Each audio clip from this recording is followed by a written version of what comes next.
নমস্কার, সুইনহ কবিতা কিউবে আপনাদের সকলকে স্বাগত। আপনাদের সাহচর্য, শুভকামনা এবং ভালোবাসায় আজকে আমরা 10ম পর্বে। মে মাসে আমাদের পথ চলা শুরু।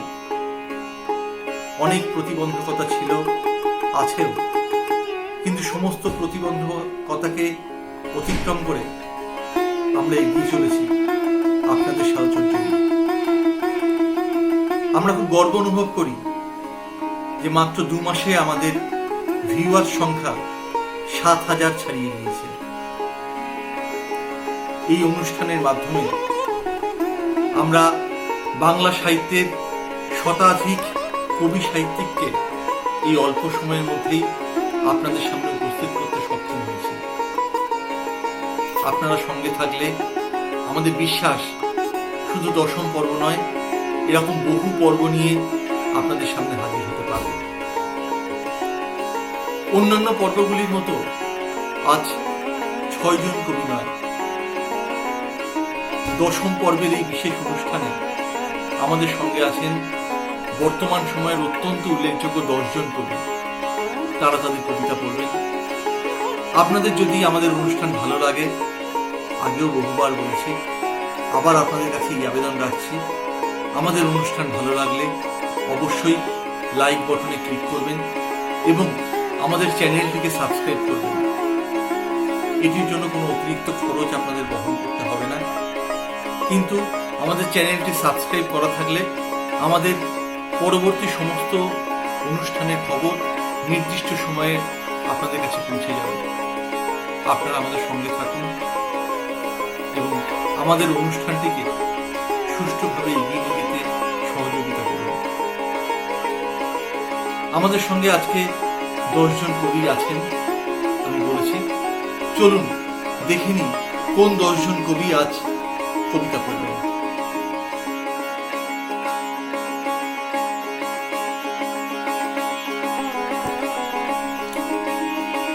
আজকের এই বিশেষ পর্বটি আমরা শুরু করব বর্তমান সময়ের অত্যন্ত জনপ্রিয়তম কবি বিথি চট্টোপাধ্যায়ের কবিতা দিয়ে। কবি বিথি চট্টোপাধ্যায় অতি পরিচিত নাম কবিতা প্রেমীদের কাছে। শুধু কবিতাই লেখেননি, কবিতার পাশাপাশি উপন্যাস এবং গল্প লিখে থাকেন। সম্পাদনা করে প্রথম আলো নামক একটি উল্লেখযোগ্য সাহিত্য পত্রিকা। চলুন এখন শুনে নিই এই সময়ের অত্যন্ত উল্লেখযোগ্য কবি বিথি চট্টোপাধ্যায়ের কবিতা। কবিতাটির নাম পরিযায়ী। মাটির দাওয়ায় অশ্রু নিকোনো আছে, টিনে ঢাকা ঘর, টিনের মধ্যে ফুটো, রোদ জল ঝড় কুয়াশা ও জ্যোৎস্নায় শরণার্থীর বিহ্বল খড়কুটো। লক্ষ্মীর ভাঁড়ে টাকা ধুলি ধূসরিত, ভেঙে দেখা গেল খুচরোই বেশি তাতে। আগের মাসের রেশন তোলার পর কিছুই তো প্রায় ছিল না কারুর হাতে। উঠোনের কোণে খেলা করে আলো ছায়া, কুকুরটা শুয়ে রয়েছে আপন ভেবে। এই দুনিয়ায় কিছু কি আপন হয়? যেখানে বসবে তারাই তাড়িয়ে দেবে। তোবড়ানো থালা, রং চটে যাওয়া শাড়ি, কলোনির পর কলোনি দাঁড়িয়ে থাকে। ছোট ছোট ঘর, খুবশি অন্ধকার, মাটির দাওয়াতের অদ্ভুত ছবি আঁকে। ভাঙা মুখ ঠিক দেশ বিভাগের মতো। লণ্ঠন কাঁপে, নদী জল ওঠে দুলে, পায়ে জুতো নেই, কত দূর হেঁটে এসে দুমুঠো খাবার চায় শুধু হাত তুলে। এই পৃথিবীতে কে শরণার্থী নয়? কেউ কাঁটাতারে, কেউ বা নিজের মনে। টিনে ঢাকা ঘর, বিহ্বল খড়কুটো, কুকুরটা শুয়ে উঠোনের এক কোণে। সবাই ভালো থাকবেন, নমস্কার।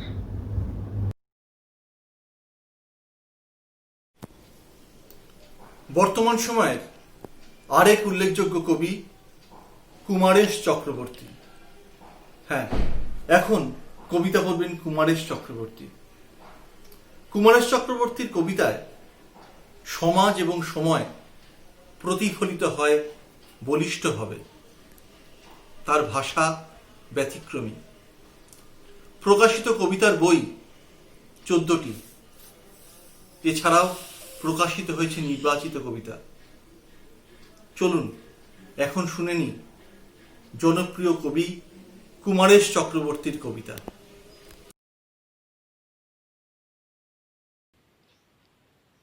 আমার প্রথম কবিতা আগুনের কথা।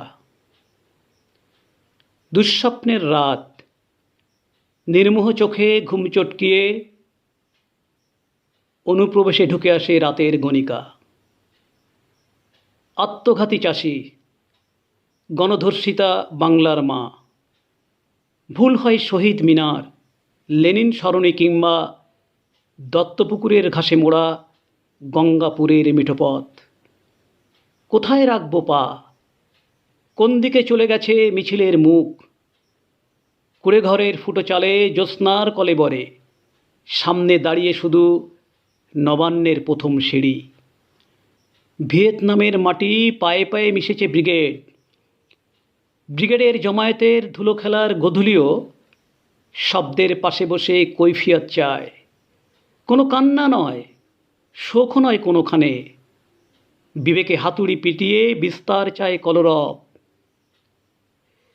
মধ্য পৌষে মধ্য রাতের ফুটপাত, ছেঁড়া ময়লা কাঁথায় জড়সড় পাগল। ফাটা দিওষ্টের ফাঁকে ধরে রাখা বিড়ির আগুনে নিজেকে পুড়িয়ে কি পৃথিবী পোড়ানোর কথা ভাবছে? সেও কি জীবন ভালোবাসে? ভালোবাসে তোমাকেও? আদর্শ একবার উঠে এসে স্পষ্ট করে বলো, কী হবে প্রতিরোধের ভাষা? কে লিখবে তার নাম? আমিও কি ওই পাগলের মতো টুকরো এক আগুনের কথা ভাববো না? দ্বিতীয় কবিতা ছাড়পত্র। তোমার দিকে আঙুল তুলে কেউ বলতে পারে না তুমি কার লোক, কোন দলের।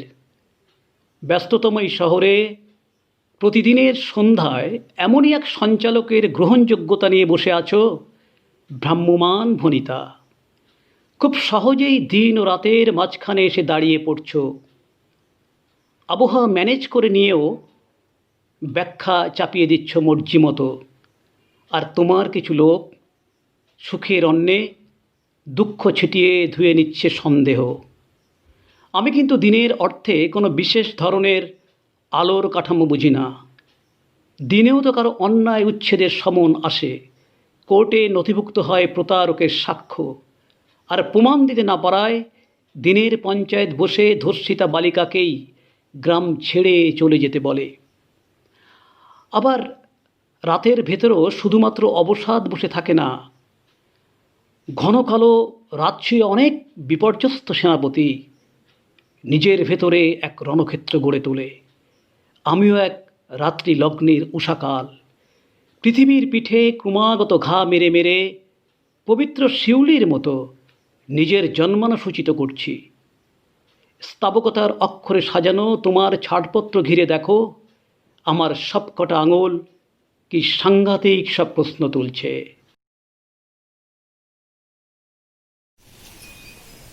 এবারের কবি সুদেষ্ণা গঙ্গোপাধ্যায়। বেশ কিছু বছর ধরে লেখালেখির সঙ্গে ওতপ্রোতভাবে আছেন কবি সুদেষ্ণা গঙ্গোপাধ্যায়। তার মতে লেখালেখির থেকে পড়াশুনোতেই তিনি বেশি স্বাচ্ছন্দ্য অনুভব করেন। কবিতা লেখার পাশাপাশি অনুবাদ সাহিত্যে তার অবাধ বিচরণ। এখন শুনব কবি সুদেষ্ণা গঙ্গোপাধ্যায়ের কবিতা।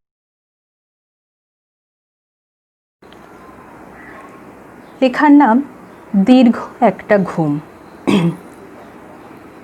রাতের চেয়ে দীর্ঘ একটা ঘুম, আশা নিয়ে ঝোলা কাঁধে হেঁটে যাওয়ার মাঝে ছেঁড়া ছেঁড়া প্রতিশ্রুতি কুয়াশা মোড়া সকালে ব্যর্থ হয়ে দাঁড়ায় মাথা নিচু।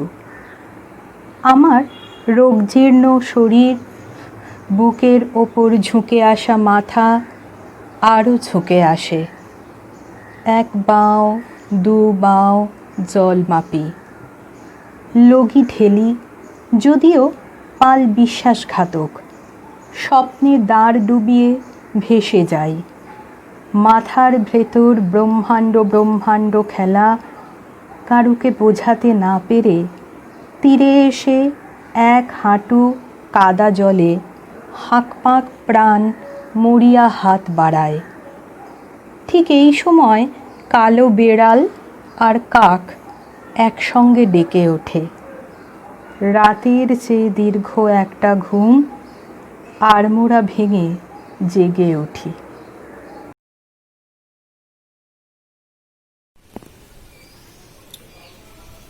স্বরবর্ণ জলে পড়ে গেছে কাব্যগ্রন্থের কবি অদীপ ঘোষ। পেশা অধ্যাপনা। প্রকাশিত কবিতার বই 12টি। এছাড়াও গবেষণাধর্মী একটি বই রয়েছে তার। পেয়েছেন নানান সম্মাননা ও পুরস্কার। এখন শুনব কবি অদীপ ঘোষের কবিতা। রাজনীতি। অন্ধকারের গায়ে গা লাগতেই সে আমাকে জড়িয়ে ধরল। ভাগ্যিস মেঘেরা সেটা দেখে ফেলেছিল। শেষ পর্যন্ত তারাই বৃষ্টি হয়ে আমাকে বাঁচালো। তাই মেঘদের কাছে আমার কৃতজ্ঞতার শেষ নেই।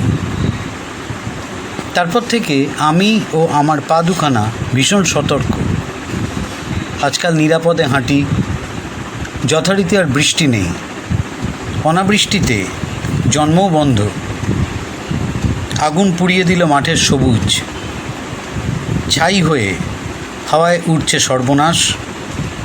উড়তে উড়তে তারা যা কিছু গোপন তার দখল চাইছে। একটি পুরনো কবিতা পড়ি। অমেরুদণ্ডী। স্বরবর্ণ জলে পড়ে গেছে। যদিও সে প্রাণপণে সাঁতার কাটছে, তবুও দুরন্ত স্রোত কিছুতেই তাকে তীরে ভিড়তে দিচ্ছে না। চূড়ান্ত উদ্বেগ নিয়ে ব্যঞ্জনবর্ণের ভিড় জলপাড়ে থমকে দাঁড়িয়ে এ ওর মুখের দিকে তাকিয়ে তাকিয়ে শুধু দুর্বলতা বিনিময় করে। জল থেকে মুখ তুলে অবস্থাটা বুঝে নেয় জলচর প্রাণী। নিজেকে সে স্বরবর্ণ ভেবে তীরে উঠে আসে। বিকলাঙ্গ ব্যঞ্জনেরা একই ভুল করে। হুড়োহুড়ি করে তারা এ ওর ওপরে পড়ে সমতলে মেশে। জন্ম হয় বিকলাঙ্গ এক নগরের, যে নগরে একটাও স্বরবর্ণ নেই। শেষ দুটো লাইনের একটি কবিতা, মহামারী। ঈশ্বর রাস্তায় বেরোলেই এরকম হয়। ঘরে ঘরে কড়া নাড়ে শ্মশানের হাওয়া। নমস্কার।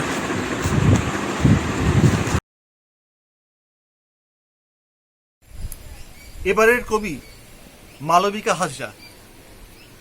পেশায় শিক্ষিকা। এই কবির উল্লেখযোগ্য কবিতার বই একটি ফিফথ চেম্বার। তার লেখা কবিতা প্রকাশিত হয় বিভিন্ন পত্রপত্রিকাতে। চলুন এখন শুনি কবি মালবিকা হাজরার কবিতা।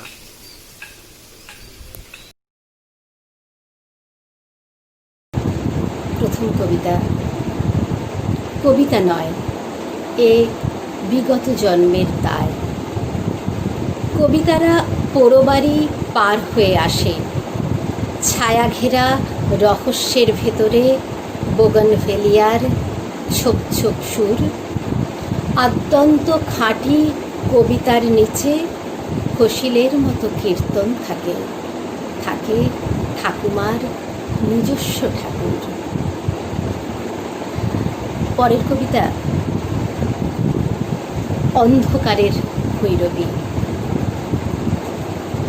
নীরবতা অন্ধকারের মতো লোভী হয়ে থাকে। অদ্ভুত স্পর্ধায় চেয়ে থাকে অপলক। বিব্রত হই না এখন আর। বিড়ম্বনাদের চুপি চুপি চলে যেতে বলি। যদিও সারসের মতো তারা বসে থাকে, ছেঁড়া ছেঁড়া পংক্তিরা ধ্যান ভাঙা প্রত্যাশায় জড়ো হয়, অস্থিরতার ভেতর করতল পেতে থাকে। আমার পরের কবিতা রুমাল। ঠিকানা ছিল না ঠিকই, বসবাস ছিল। মেঘকে বলেছিলাম বিদায় বলো না কখনো, বেড়ে যাক কোপায়ের জল, ভরে থাক খোলা মুখ খনি, পতনের ধ্বনি মৃদু হতে হতে জানোই তো মুছে যাবে। সে কথা সে শোনেনি, বাঁক নিতে নিতে ফিরে গেছে। পড়ে আছে পানীয়ের গ্লাস, আকাশি রুমাল, বিস্তীর্ণ কিনারে চুমুকের ঘ্রাণ, আর টুকরো আকাশে যাবতীয় বিষাদ। শেষ কবিতা নিয়তি। এভাবেই একদিন সমবেত অভিমানে ফেটে যাবে মাটি, অঙ্কুরোদ্গমের সহজ চিহ্ন মুছে যাবে বুকের পাঁজর থেকে। হয়তো উরুক্কু তারাদের থেকে ফোঁটা ফোঁটা জল সেচে নেবে নাসা, দানাহীন উড়ে যাবে সব ঐশ্বর্যময় পাখি, আরও আরও বেশি শুশ্রূষা পেতে দূর দূর বন্দরে চলে যাবে প্রেমিক বসতি। নির্ভার ঘুম ছেয়ে দেবে পাথরের বুক, এই অবাক বিষণ্ণ পৃথিবী। ধন্যবাদ।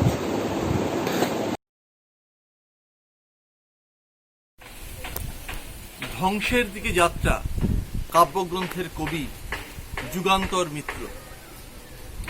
কলকাতায় জন্ম হলেও শৈশব থেকেই তিনি নদিয়া নিবাসী। কবিতা লেখার পাশাপাশি লেখেন গল্প এবং প্রবন্ধ। পেয়েছেন নানা সম্মাননা ও পুরস্কার। প্রকাশিত হয়েছে একাধিক কবিতা এবং গল্পের বই।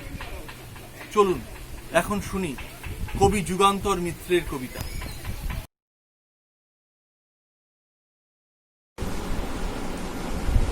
আগুনের স্বরলিপি। দস্তানা খুলে রাখছি, তারপর নুপুর, রাত পোশাক, শুধু নথ বাজি রেখে নগ্ন হতে চাই। মহাকাল আমাকে সাঁতার শেখাও, কচুরিপানা সরিয়ে এগোনোর সূত্র খুঁজে দাও। তারপর পুরুষ পুরুষ চাঁদকে যন্ত্রণার অক্ষরমালা শেখাবো, যেখানে দস্তানা বা নুপুর কোনোটাই সাজবাহারের পদ্ধতি নয়। নথ থাকুক বা না থাকুক, যৌথগীতি থাকবে সেখানে, আর থাকবে আগুনের স্বরলিপি, যাকে সভ্যকারাই ভালোবাসা বলে। দ্বিতীয় কবিতা সম্পর্ক। রাত্রি পালক খসায় যত্নে, একান্ত আড়ালে, না দেখার ভান করে চাঁদ গোল গোল চোখ নিয়ে দেখে নেয় পর্দার গোপন বিলাস। ভাঙা কলসির থেকে সম্পর্ক গড়িয়ে পড়ে নিচে, আরো নিচে। মানুষ চিহ্ন নিয়ে কারা যেন তবু জেগে থাকে গাছেদের মতো চিরকাল। বয়ঃসন্ধি। আলোর সুতো ওড়াচ্ছে বয়ঃসন্ধি, আর অন্ধ যুবতী তার ডানায় লিখে রাখছে তেপান্তরের ইতিহাস। কে বাঁশি বাজায় এই দুপুর রৌদ্রে, চৌকাঠে আছড়ে পড়ে তিলক কামড়। আলোর সুতোয় জড়াচ্ছে ধুলো ধুলো কবিতা অক্ষর। অন্ধ যুবতীর ডানা দেখতে দেখতে আমার বয়ঃসন্ধি পার হচ্ছে পৃথিবীর নিরক্ষরেখা। শেষ কবিতা একা। ত্রাণ চাইনি কোনোদিন, পরিত্রাণও। শুধু চশমা খুলে রেখে মন খারাপ পুছেছি দুহাতে। নির্জনতা কোনো সাধনার নাম নয়, নিজস্ব অর্জন। তাতেই পুড়েছি নাকি উঠতে চেয়েছি? বিষাদ রং ভালো লাগে বলে ত্রাণ আর পরিত্রাণ সহজেই ঠেলে দিয়েছি দূরে পর্ণমোচী শহরের ভিড়ে। নমস্কার।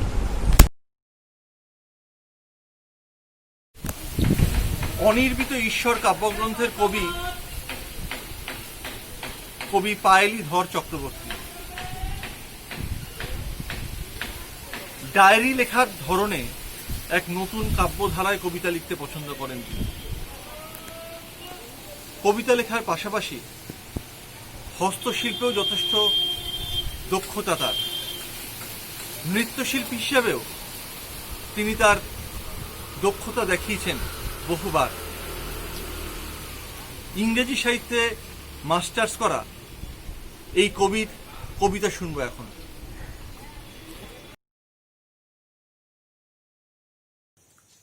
যাজ্ঞিক। অকারণে কেন ডুবে যাওয়া? এখনো তো বাকি আছে কিছুটা সংঘাত।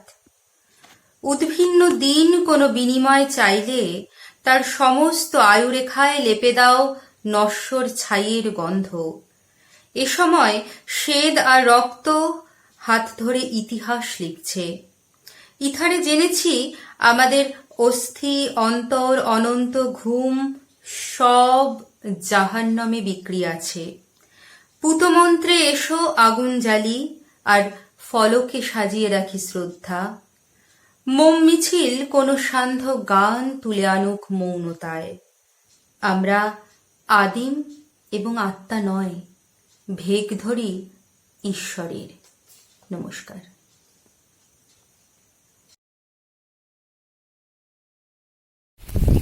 স্বপ্নে দিশার মুখ কাব্যগ্রন্থের কবি ইন্দ্রনীল ভট্টাচার্য। বর্তমান সময়ে এই জনপ্রিয়তম কবির কবিতা প্রকাশিত হয় বিভিন্ন পত্রপত্রিকাতে।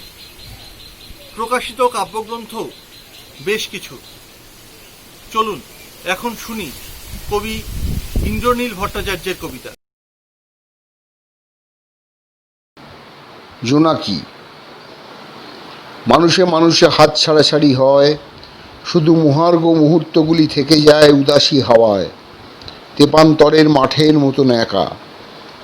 রাতের মহাকাশ ছায়াপথের সঙ্গে কথা বলে, আবার যে যার কাছে ফিরে আসে। নিবিড় পরিত্যক্ত সম্পর্কগুলো নিশ্চিত্র স্বপ্নের অন্ধকারে জোনাকি হয়ে থেকে যায় স্মৃতিহীন জন্ম জন্মান্তরে। শেষ কবিতা, তৃতীয় কবিতা, অন্তরীণ।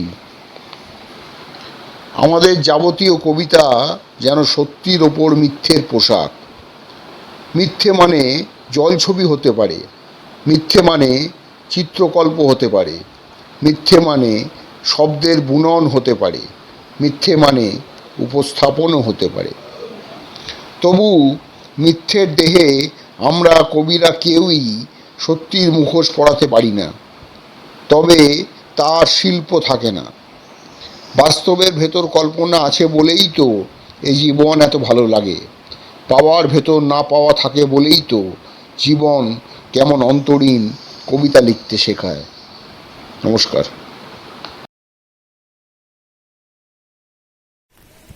ক্র্যাকার পত্রিকার সম্পাদক কবি গৌরঙ্গ দাস।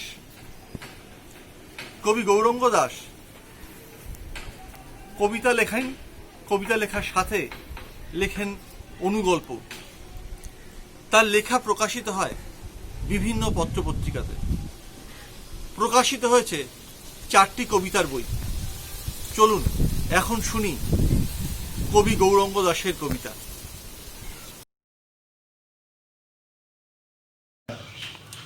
আমার প্রথম কবিতা ঠিকানা। যদি কেউ জানতে চান বাড়ি কোথায়, আমি বলি ভারতবর্ষ। যদি বলেন ভারতবর্ষের কোথায়, আমি বলি আগুন আর জলে। তার মুখটা বিবর্ণ হলে বলি যন্ত্রণায় জ্বলি খড়কুটোর মতো, আর বেঁচে আছি স্রোতের টানে। আমার দ্বিতীয় কবিতা যোগানদার। অসম্ভব সেই বালক, মাথায় তার ইটের শাড়ির বাসি, ছন্দে হেলদোল নেই, মেঘ নেই, অবিরাম বৃষ্টিপ্রপাত। পানসি ভেসে গেছে বিপরীতে ঢেউ, পানসি ভেসে যায় বিপরীতে ঢেউ, পানসি ভেসে যায় বিপরীতে ঢেউ। অসম্ভব সেই বালক, শরীর মোড়াবাসী, মন পোড়াবাসী।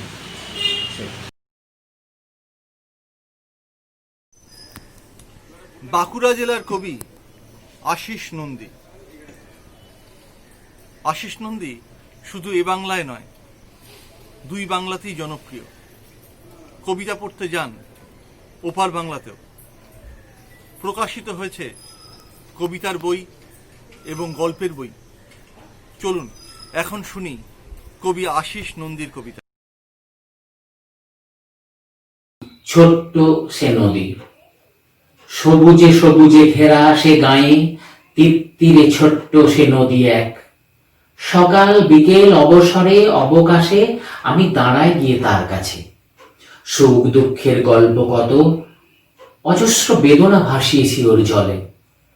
না পাওয়া ভালোবাসার কথা বলেছি, স্মৃতিগুলো মেলে দিয়েছি তীরে। নতুন বইয়ের আলতারাঙা পা ওর নিস্তব্ধ নীরব বুকে লিখেছিল এক প্রেমের গল্প কথা। জেনেছিলাম নিভেছিল চিতার আগুন কতবার, শুনিয়েছিল একান্তে আমাকে। ভাঙা গোড়ারিতে বৃত্ত জানে, উচ্ছল কখনো বিষণ্ণ সে নদী।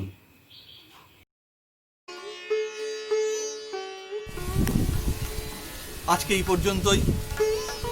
আমরা এতক্ষণ শুনলাম 10ম পর্বের 10 জন উল্লেখযোগ্য কবির কবিতা। আশা করি আপনাদের ভালো লেগেছে। যদি আপনাদের ভালো লেগে থাকে তাহলে লাইক বাটনে ক্লিক করবেন এবং অবশ্যই সাবস্ক্রাইব করবেন আমাদের চ্যানেলটি।